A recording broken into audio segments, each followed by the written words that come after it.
You use muscles every day to do activities.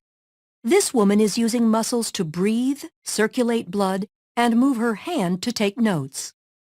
Your cardiac and smooth muscle tissues are involuntary. You do not consciously control their actions. Skeletal muscle works under voluntary control. Skeletal muscles are composed of bundles of muscle fibers.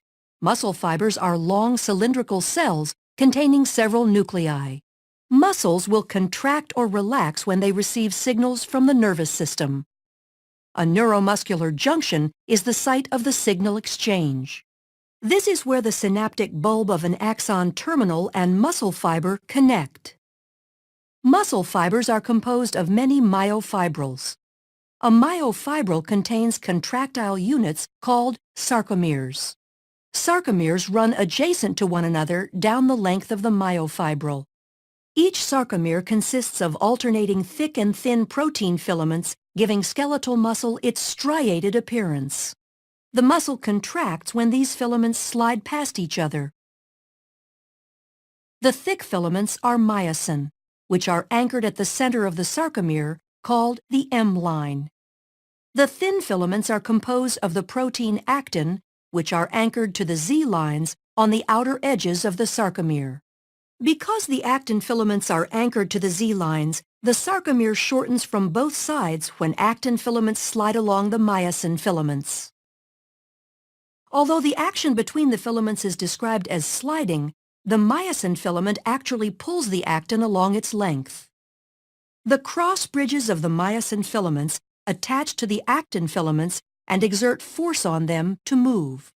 This action is known as the sliding filament mechanism of muscle contraction. In this model, the sarcomeres shorten without the thick or thin filaments changing in length. A contraction begins when a bound ATP is hydrolyzed to ADP and inorganic phosphate. This causes the myosin head to extend and can attach to a binding site on actin, forming a cross-bridge.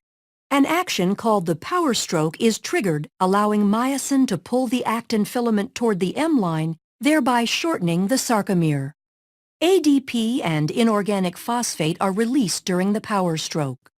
The myosin remains attached to actin until a new molecule of ATP binds, freeing the myosin to either go through another cycle of binding and more contraction or remain unattached to allow the muscle to relax. Muscle contractions are controlled by the actions of calcium. The thin actin filaments are associated with regulatory proteins called troponin and tropomyosin. When a muscle is relaxed, tropomyosin blocks the cross-bridge binding sites on actin. When calcium ion levels are high enough and ATP is present, calcium ions bind to the troponin, which displaces tropomyosin, exposing the myosin binding sites on actin. This allows myosin to attach to a binding site on actin, forming a cross-bridge. Calcium ions are stored in the sarcoplasmic reticulum and are released in response to signals from the nervous system to contract.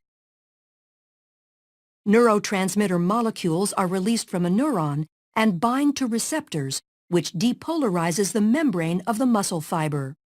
The electrical impulse travels down the T-tubules and opens calcium stores. Calcium ions flow to the myofibrils, where they trigger a muscle contraction.